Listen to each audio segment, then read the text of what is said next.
All right, everybody, welcome back to IA Quarters Immersive Arcade. We've got Vicious, we've got Anubis, and we've got our good buddy Corey here. We're going to be talking about damn, what did I just say? Indie games, and I believe that they should be more recognized for Game of the Year position.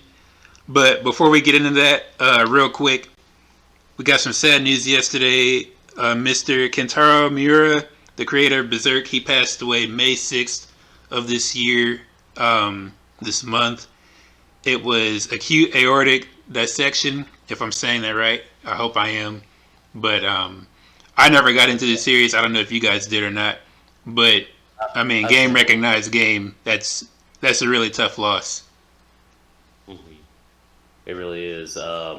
Berserk, he did the artwork for Berserk, and it inspired so many series. Without it, we wouldn't have Castlevania on Netflix, or hell, even Blood of Zeus on Netflix, which is made by the same group of people. We wouldn't have Dark Souls, Bloodborne, etc., so on and so forth. It was just, his art was an inspiration to a lot of people. And though I don't know that much about him, in recent tweets that I've seen, I could see that, that they definitely appreciated his work. And yeah, it's sad. Yeah.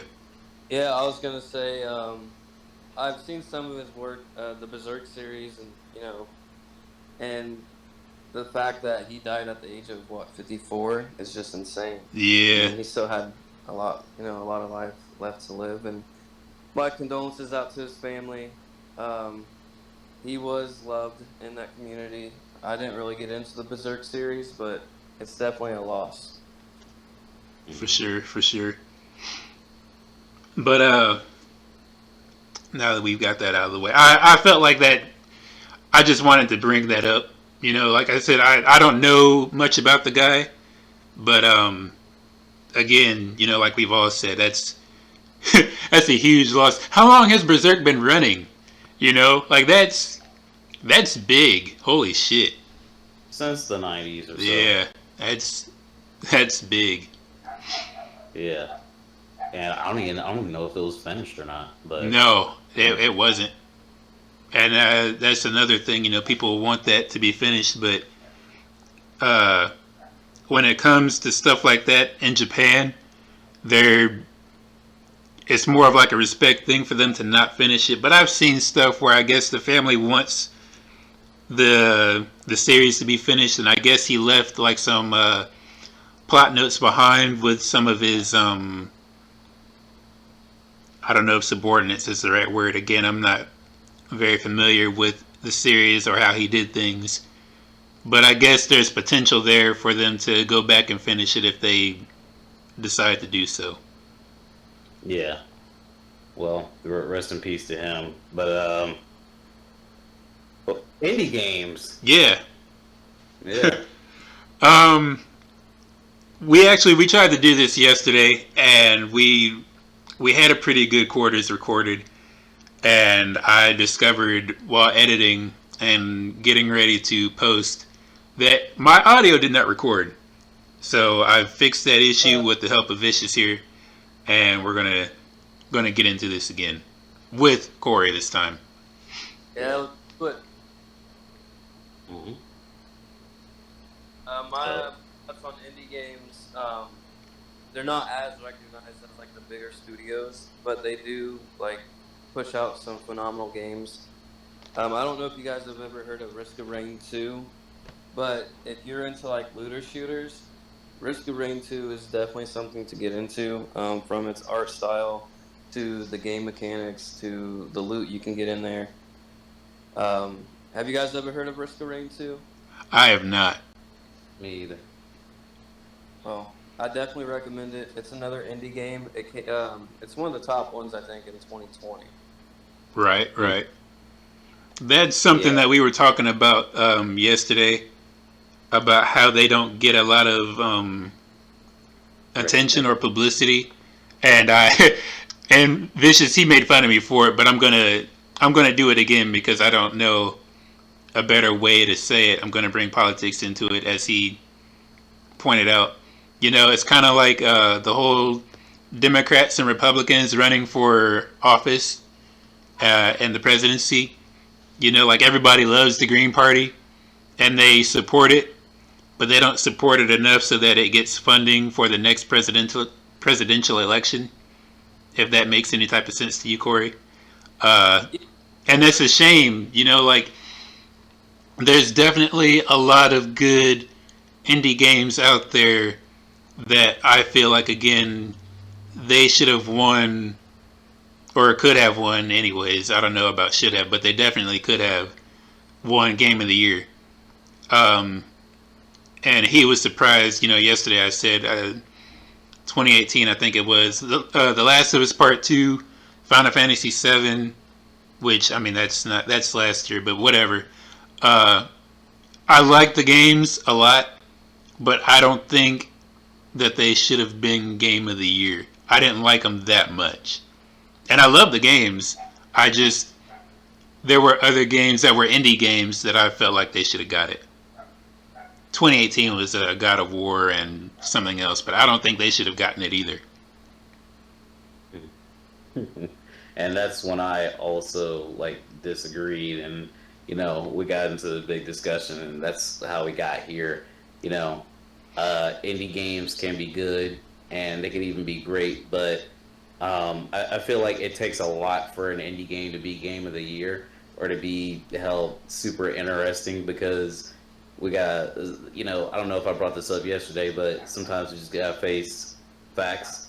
They don't have the funding or the ability to make things that they want to make either originally, or maybe they complete their ideas and they make something that's not even that interesting at all. Like the whole PS4 generation, there was a bunch of indie titles that came to PS4. Nobody really cared. As a matter of fact, people hated it, and they only hated it because it was Sony. This is the weirdest thing, I swear. Because when we talk about indie games heading to Switch, it's like, oh, they're getting some more content, and I don't know how Xbox sees it or Microsoft side sees it. Steam is riddled with indie games, so it's like just second nature. But like you see all these thumbs down on the Sony videos, and I don't know if it's just Sony fans wanting AAA titles or what it is. I'm not going to say it's just like some outside alien, but it could be just Sony fans just not wanting it. And when you take a look at some of the trailers, you can kind of see like some of the shit is like 16-bit, 8-bit. I was telling about Kaze. Have I told you about Kaze, Corey? I don't think so. I haven't heard much about it. Well, it's a 2D platforming game. I believe it's an indie title. Only reason I say that is because I haven't really seen, like, I don't know the studio really. They're on the game is on pretty much any platform. I think it might be on a Switch. I'm not sure, but it is a 2D platformer that harkens back to the 90s with influences from games like Klonoa, Journey to Phantom Isle, or whatever it was called on PS1, and its sequels, Donkey Kong Country, a little bit of Crash, and I dare say a little bit of Banjo-Kazooie. And that game really doesn't do anything to like cut itself away from the rest. Like I could just as easily just buy Sonic Mania and not have to deal with that game and be completely fine, and that's what I was telling him yesterday was, you don't really need to, like, I wouldn't say there's a lot of indie games that catch my interest. Now, not to say that my interest is like the pinnacle of fucking achievement or anything. Obviously, we're different. He's seen a couple games that he thought were better than the AAA games in 2020. But, hell, even in 2018. But I'm sitting here like, I can't really see that happening. Because I think somebody would have said something about him already. I mean, what do you think? Like, how do you feel about indie games and how they sit in the industry? I'm talking to Corey, by the way. Yeah. So, I think in general, especially like on the Sony platform, because whenever I was on PlayStation, I did notice kind of what you were mentioning. Like, it just seems like the majority of Sony fans just aren't really that interested in the indie games. But then the counter to that is the AAA studios, the games that they push out. You know, like you got God of War, The Last of Us. It's just I think it's hard for Sony fans to get into those kind of games, which is unfortunate. And I'm not saying all Sony fans because I know there's a lot of you that hey, I love any kind of game, indie, AAA, whatever. But my thoughts on indie games, I think they're great because when you got a smaller like studio, a smaller team working on something, everyone's kind of on the same page, and they can kind of like put their vision and their artwork out there and all like be one of the same. There's no like this group is working on that, this group is working on that. It's all like a commendable effort. And some of the indie games that I've played, heck, one game that I played, I'm not sure. I mean, I'm pretty sure you guys have heard of it, but Stardew Valley was literally made by one guy, and it's such a phenomenal game. And it's a farm simulator, but I love it. Like just the time and the passion he puts into it, the content he pushes out for it. And I feel like with those indie games, they can do something like that where they can literally just push out patches, updates whenever. And I don't know. I've always been a fan. Indie games, bigger, games. I'm just a fan of gaming in general. There's some like hidden gems out there that are indie titles. Like I mentioned earlier, another game. I don't know if you guys have actually played it. Actually tried it out on Game Pass. It's called Yes Your Grace. It's another indie game. It's actually pretty fun. I'm an advocate for indie games. I am on the same page here that I feel like they should get more recognition when it comes to like awards and stuff. So yeah, that's my whole thought process on indie games. What about you, Anubis? I think it goes back to like I was saying about the funding, and like Van said, that AAA studios can just simply afford commercials, if nothing else. You know what I mean? And he brought up too, about the whole indies on PlayStation, and then there's a lot of people that complain, and I mean, still kind of rightly so, but they complain about Xbox not getting exclusives. But Xbox has a hell of a lot of indie games, and they're all great. Or let me not say that. They have some pretty good indie games on there. Like I was telling him yesterday, Haven. I love that game. It's cute as shit. Uh, Crosscode, which that's across all platforms, but that game. I don't know if you guys have ever played it or not. Van, I'm vicious. I'm sorry. Either way, Yeah, that's fine. I'm Yeah. pretty sure you haven't. I don't think you've heard of it. I might have told you about it before, but I remember you. You told me about it yesterday.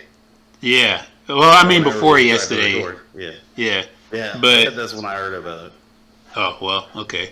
Well, I mean either way, it's a great game and it's hella innovative. If I had to make like a list of 5 indie games for people to play, that's top 3. But again, I think that it just comes down to money, and manpower, and there's just a lot of factors that go against indies. Like I was saying yesterday, not every indie game can be a Lost Soul Aside or a Black Myth Wukong. And it's great that those made it to the point that they have. But again, like you were saying yesterday, people kind of get tired of 8 and 16-bit games, and it certainly turned me off from a lot of them.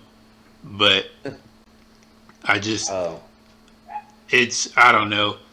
If they had better funding, that would definitely help. It probably wouldn't fix everything, but it would definitely help.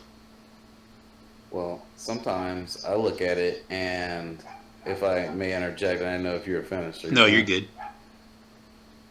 Hello? Yeah, you're good. Okay, gotcha. Sorry. Um, yeah, if I may interject, I don't even know if it's necessarily due to advertisement money, because it's free to upload a trailer to YouTube and Twitter. You know what I mean? Um, it depends on how much traction you can get. Because I've seen some shit like what is it? Eight Sentinels or whatever that game is called by Atlas. Is it Yeah, Eight Sentinels or 13 Sentinels? You know yeah. what I'm talking about? So that's not an indie game, right? But it probably sold like an indie game because the trailers show nothing interesting about the game. There Like was that game, huh? my bad. It was like a visual novel, I think. So like, there's no actual air quotes actual gameplay to it. I swear to God, I looked because I was interested until I saw that's what it was, and Yeah, see, I'm not ready to pick up another game like that. But right. I suppose, but see now I didn't know that. But moving forward, it's not even like the first example of that. I've seen some stuff on PlayStation's YouTube where they'd share an indie title, and the gameplay was either unappealing or the gameplay wasn't even like the good part of it. I've seen so many trailers for indie titles where it's like, man, they really goofed up because they could have made this game look really good. Hell, um, Kaze, I think, is a good example of a game that showed you everything that you wanted to see about the game because it was a platformer. It was a platformer where it was like a '90s platformer. That's what it was advertised as, but it's not going to succeed like that because it's not a beloved platformer. And quite frankly, there's not that much to the game. Like they showed a couple things you could do, but people don't want simplistic things like that unless it's something that's nostalgic. Like Sonic Mania can get away with, you know, giving Sonic the same shit, giving him a drop dash and everything, but no other mascot can do that. Maybe Crash, maybe something like the '90s mascots, but you can't just come into the game doing something that's already phased out. And that's where I feel like some indie titles really mess up. But then there are some indie titles that are just like dope. Like what is it called? That one that you played, is it Kerrigan? What is that one with the red blob that kills people? Carrion. Carrion. That game has Carrion no business being that fun. Oh, you talking about the blob that gets out and like start eating kills everything? everybody. Yep. Yeah, Yeah, played that. that's interesting. That's an interesting concept, and from what I understand, it did okay. But also, it is a game that's not really the best to look at, and I'm pretty sure it's probably pretty short. I would assume. Yeah. I don't think it's what people are looking into. Um, but when you see a game like that, do you think game of the year, or when you look at a game like shit, what's came out in 2021 so far? Nothing. Like Returnal. Like I look at Returnal, House Marquee is almost basically an indie studio, and it's like uh, Carrion or Returnal. I think I want to play Returnal just because of how updated it is. Right. It's a shame, but it's not that I don't like indie titles. Salt and Sanctuary is one of my favorite games, but you know, another problem is trying to get people to play the shits because you gotta like have them get past their own biasness. Right. Like I was saying That's how earlier, it looks. people, we're 2021, and people don't want to see 8 and 16-bit stuff, which I mean is understandable, but I also understand, like I was saying, not every game can be a Black Myth Wukong or a Lost Soul Aside, where they start off with like anywhere between 1 and 3 or 4 people, and that's what you get for a product. Not everybody is that skilled, and not everybody has that kind of time. How long have those games been in development? You know what I mean? And for that matter, for people who have tried to do that with their games, how many of them have failed? And how many of them are close to being shown off, but they're just not ready yet. Hmm. Thor, you're awfully quiet over there. Oh Did he yeah, leave? I was letting you guys, finish. I didn't want to be rude, but I Well, was. you're in here. No, yeah, feel free to jump in anytime, man. Like, I can't guarantee that we'll always, air quotes, be civil, but hey, be heard, man. You're here. Okay, Yeah. so I wanted to touch on exactly what Vicious said about how the nostalgia factor kicks in. They can literally like push out, the same game when it comes to like Sonic, Crash, and then when these indie studios try to kind of come up with the same idea and improve on like those platform games and like release, they probably will release like a better game. But it's the fact that you're so tied into like the nostalgia factor of it. You're like, well, I don't really need another game like this because I've already played it. Plus, you're kind of like dedicated and loyal to that series. So I think that's where a lot of indie studios kind of mess up. They take these ideas and inspirations from previous platformers and 2-bit, 16-bit games and try to improve on them. But we're in 2021 now where a lot of people don't want to play those games anymore. I mean, there's still guys like us who appreciate it, but I mean, do I want to play a game that's super similar to, say, Sonic or like Mega Man, for instance, where it's not exactly Mega Man, Sonic, Crash, whatever it is? No, because to me, the game that I want to play is like, hey, that's Mega Man. I want to play Mega Man. Hey, that's Sonic. I want to play Sonic. Oh, well, hey, have you tried out this indie game? It's just like it. Well, no, I would want to play something just like it when I can just play the original. Well, there's some games where they're like really similar, and I like try and tell people about them and tell them how they like them. They don't like them. Like, I don't even try them. Like, I tried telling this guy that's on the podcast with us right now, Lucas, I tried telling him. I said, "Hey, have you seen Jester the Clown or whatever the fuck that game is?" I That told him shit about just that does not game. look fun, like at all.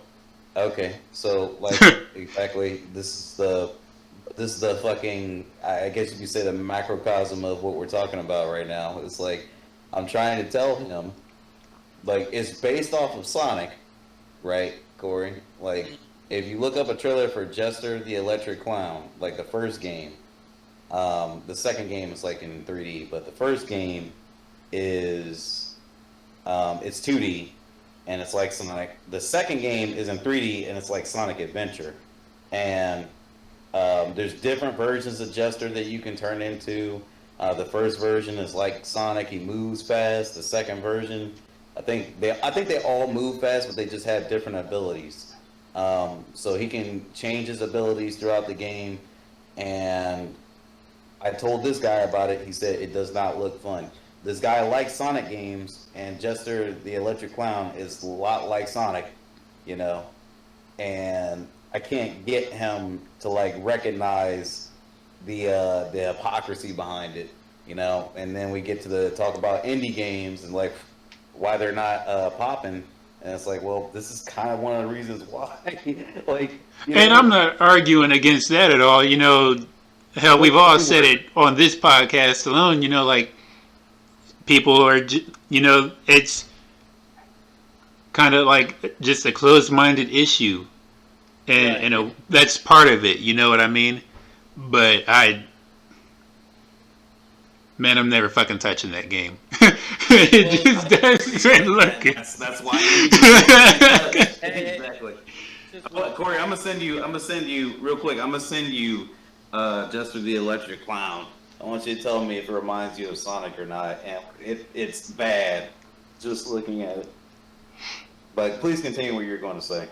I was gonna say there's no such thing as Sonic the Hedgehog. Jester the Electric Clown might have been something great.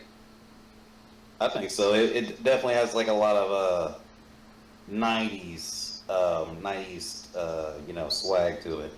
So But that's that closed-mindedness, and it's not like we do it on purpose. Just like, you know. Yeah, some stuff is just a turnoff. I'm And sorry, it's not Jester, it's Spark. Spark the Oh. Electric Jester. I got you. I'm watching a video on it. Oh, are you? Yeah, I want to see what this is all about.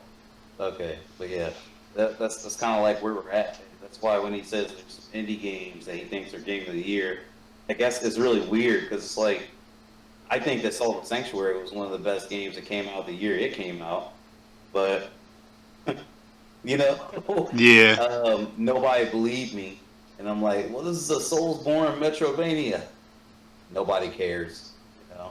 yeah, It's like you gotta try your best to convince people, but they don't see that trailer or get the approval and don't see it everywhere. I guess people don't really think about it like that. yeah. There's a gnat that's bothering the shit out of me. Are you sure this isn't Sonic's like cousin?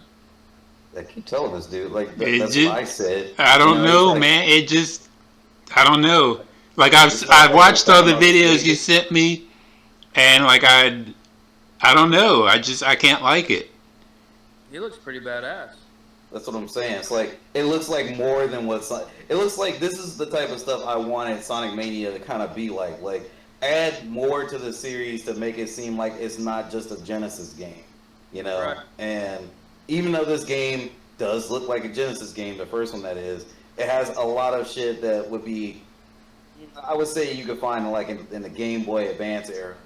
And hell, even now, this will be a cool, and it is actually a cool $15, $20 game. You know? Yeah, watching it now, I can definitely see like the excitement factor because I'm watching it and I'm like, oh, well, this is kind of super similar to what I enjoy about Sonic, but this dude is like totally different in a way. I don't know. Yeah, It's like I would pay $10 or $15 to play this, and that's just me. me too. But we don't have to stay on that. It's just I just wanted to point out this is kind of one of the reasons why it's hard for indie titles to pop off. Yeah, No, nobody wants to believe anybody about something that's good, even when they see it. I had no idea about this game until now. Well, yeah, I do because I'm heavy into like Sonic 2, and so like, well, I don't do it myself, but I look at like stuff that's similar to Sonic games, and I came across this shit, and I'm like, well, bet, and it's on I think it was on Game Pass at one point. The second one was, but I think I might get these both or all three of them this weekend. Okay, yeah, that sounds pretty dope. Yeah. Well, what time we had, Josh? We're at 27 minutes. We can keep going as a full pod and talk about something else, or we can cut it here. It's up to you guys. I was thinking, talking about E3 some more. Yeah, we never got Corey's take. I mean, hell, we could go on a bit more. I don't care. It's up to y'all. Yeah, I mean, hey, I got time. All right. I don't remember what exactly it was that I wanted to. Well, I guess we can just build off of what we're already talking about. I feel like E3 could do a better job of showcasing indie games. Because, like, they have their little segments or whatever. They do, like, the 20, 25-second spot of, like, 10 to 15 indie games that have, like, their own, like, 3 or 4 second segments. The whole super pasted together piece of shit trailer that they do, but I think they should do a better job of that. And I think last year, because COVID and with E3 being like an online thing, Microsoft / Game Pass, the games that they showed off that were all indie titles, they threw a lot of them shits on Game Pass for as a demo. So I think that was a pretty neat thing to do, and they should definitely do more of that. So like when developers, especially like these indie games, like when they're in development and they got early access previews, I love the fact that they put them on Xbox Game Pass and you can like experience the game while the developer is still, adding their touches to it. Right. And Game Pass, which, I'm not trying to sound like a, Xbox fan right now, but indie games on Game Pass, it's a beautiful partnership because it's allowed me to try out some new games. You mentioned Crosscode earlier. I've seen that on Game Pass, and since you've mentioned it, I've thought about checking it out. I just haven't yet, but I'll have to do that. You definitely. That's how I got into it. Like I wasn't expecting much of anything from that game, and now it's definitely on my list. I want to do a playthrough of it at some point. Man, Corey, what are you expecting out of E3, man? That's what I'm trying to figure out. Okay, so E3 2021. You Mhm. know, ever since COVID, the pandemic, and all that, it's kind of changed the atmosphere of E3. Before it was like this huge show, everyone got to gather up and go there. Try out all these games in person, and I feel like Sony, Microsoft, Nintendo last year kind of figured out a way to still deliver content to us. They had kind of like their own separate thing going. This year, I mean, I expect even if Sony say they don't, they're not really a part of E3 this year, or they're just Is not. that a fact? I've heard they're not, getting much into it, but I think it's gonna be like the same of last year. How they had their own kind of thing going, and I don't know whether they're at E3 or not.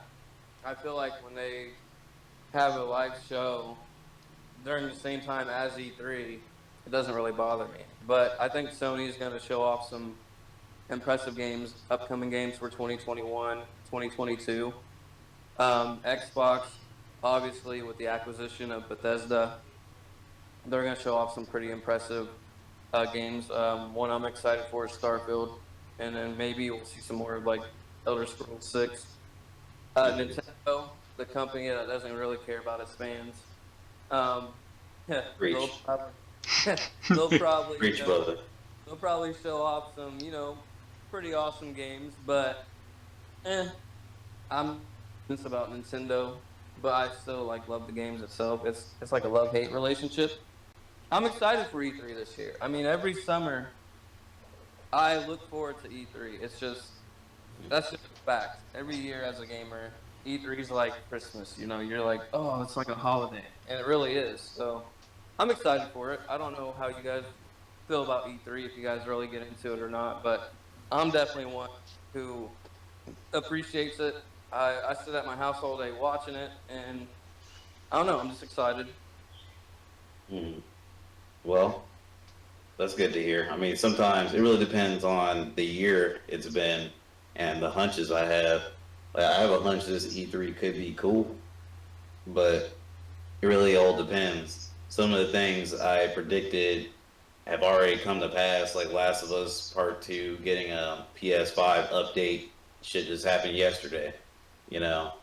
Um, I'm sure there's more to come, like I'm sure there's more stuff about Final Fantasy 16 and 7 that they want to go through. I'm sure we're going to get like some Deathloop footage. There's loads more that we're going to see. I don't care about Elden Ring coming out like ever. Every Dark Souls born fanboy is like on their fucking tippy toes waiting on that game. It's like I think that game is not even going to be as good as fucking Neo 2. Like Neo 2 just changed my life. Can't ever go back to a FromSoft game now. Haven't they been talking about Elden Ring for a little bit, like a while now, actually, and we haven't really seen much about it? I was They gonna took say out. they've been like off and on talking about it. We know that it's in development, but we don't know much else beyond that. They need to give information at E3 this year.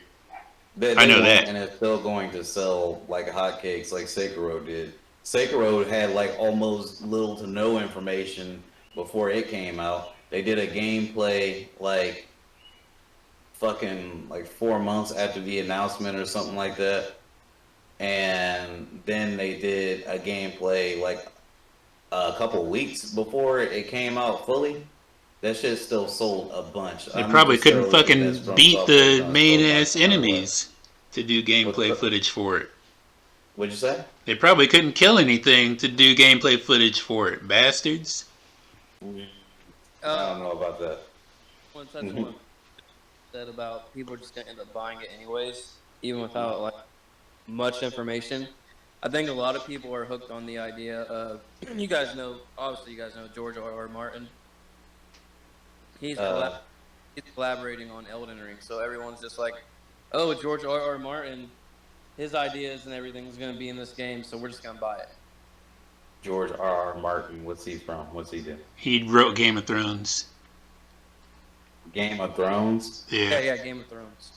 Uh, was he like the story writer or whatever? Yeah, yeah, yeah. Well, I mean, people didn't like the way the last season went. I didn't. I wasn't very affected by it. Like I was like, all right, but I binged it. Like everybody took it in stride because they watched the seasons over years. I'm like, man, I watched this shit in like 3 weeks. If you guys didn't see the fucking Dragon Lady like tearing shit down like within like the second to last or third to last season, you guys are fucking crazy. But yeah, I mean, if he's involved with it, I still don't believe it's going to be a good game. I believe it's going to be like Sekiro didn't have like a lot of rich story narrative to it, and the combat was like it's like it was in love with itself. It was like I'm in love with my own mechanics, and it's like, dude, it's just fucking just guarding. Like you can do that shit in Devil May Cry, and you know people just ate it up anyway. Like you have one weapon the entire game. It's not like I like Nightshade and Shinobi on PS2 more than I like Sekiro. And I'm just being honest, you know. That's funny. What's up? It's Did you just play no. those? That was funny. You're right though. I did. Like I got Nightshade in my CD book right now. But you know what? We talking about E3. I think that if they show Elden Ring, I'm not gonna care, but I'm gonna have to like block it from my mentions on Twitter. I mentioned I think they're gonna show some Kenna Bridge of Spirits gameplay, and now that I think about it, they might not. But I don't know. The possibilities are endless. I want to see what the fuck is the name of that one game Capcom's coming out with? Paradigm something? The one with the space. You know what I'm talking about? Pragmata. Pragmata. I want to see a trailer for that, even though it comes out. Didn't they say 2022? I don't know I think that they they said ever gave a year, 2022. but that shit looks like some Kojima shit, so I'm here for it. Hey, that's what I'm talking about. You know what I'm saying? I forgot all about that till you brought it up. Yeah, Pragmata. Yeah, Yeah. the only reason I thought about it is because it and Returnal were just like, man, it's space. Yeah. You know, like they're doing some space stuff with next gen. So how was Returnal? I think it's pretty good. Like I gave it an 8.5 out of 10. If I could go back in time, I probably would have told myself to wait. I can compartmentalize, so I can give this game an 8.5 out of 10, but I can still say that it's not worth it at its price. Like $80. I beat the game in 13 hours. There's plenty of post game stuff to do, but you know, I still beat the game in 13 hours. So that's relying a lot on me enjoying the game, and I did enjoy the game. I even got the alternate ending. You know, I think I got all the equipment that I can get. I may have even gotten all the guns, but I just don't think it's worth $80 for the deluxe edition because they give you 2 extra guns in that. Like, you might as well just fucking, you know, just give it to me in the regular package, and the game should be like $50 or $40. I'm just being all the way honest. I don't think we're gonna see a Returnal 2. It was very vague. The story was kind of vague, but I think that we could see some more from House Marquee. They got their name out there more than they ever have before, and yeah, hopefully they make a game that's a little bit more, I don't know, interesting narrative-wise. Well, yeah, I mean, I've seen gameplay on Returnal. I've heard mostly good about it. I thought it looked like an interesting game. Obviously, I don't have a PS5 yet, but when I do get a PS5 eventually, I'll have to check it out. Mm-hmm. For sure. It's pretty much the boat I'm in. I would get it before Demon Souls, to be honest, but you know that's just me being biased. That kind of hurts because that is like I wasn't like super interested in Demon Souls, but I was interested just for the simple fact that like I played the other Dark Souls games. But to hear It's you not say that, terrible. it's just kind of oof. It's not terrible. Like I give it a 7 personally. Yeah. Um, it's it's a beautiful looking game, and it's interesting to see where the roots of the Souls franchise comes from. But once you start playing it, it's like, damn, like they really like. Then you'll really realize like what I've been saying is true. They haven't evolved much, and the things that are missing from it that Dark Souls 3 may have, which is like the natural evolution. It's like, damn, Dark Souls 3 kind of felt cluttered, and this feels uncluttered, so it feels cleaner. But because it doesn't have as many spells or as many like options for weapons, everything feels a little bit like neutered. Like, you know what I mean? I feel Yeah. like Demon Souls should be a game that should be able to be modded to have more weapons in it and more choices. Personally, it's not a bad game. It's just, I played Dark Souls 3 like a month or so prior to it with mods, and I was like, damn, I'm enjoying this game actually now, and I don't have to play online because the mods are on, so I'm having fun. And then I got Demon Souls, and it's like, damn, everything is so like, why did they keep this way? Oh, we want to Right. stay true to the game, like I guess. Well, luckily by the time I get a PS5, that should have been on sale. So Yeah, that shit should probably be. By the time you get a PS5, it might be free. I was gonna say it'd be like a game of the month or something. Yeah, or something. But yeah, I want to see if Blue Point Studios does another remake. Like I was saying on the E3 pod, I hope they do Soul Reaver. That'd be an interesting game. But who knows? Yeah. So we ready to call it, gentlemen? We're at 42 minutes. So I mean, we Yeah. can keep going or we can call it. It's up to you guys. Actually, got some stuff I need to do. Yep. Okay. Yeah. What? Yeah, we can.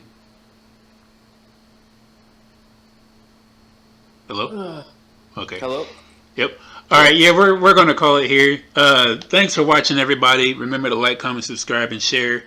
And we'll see you next time.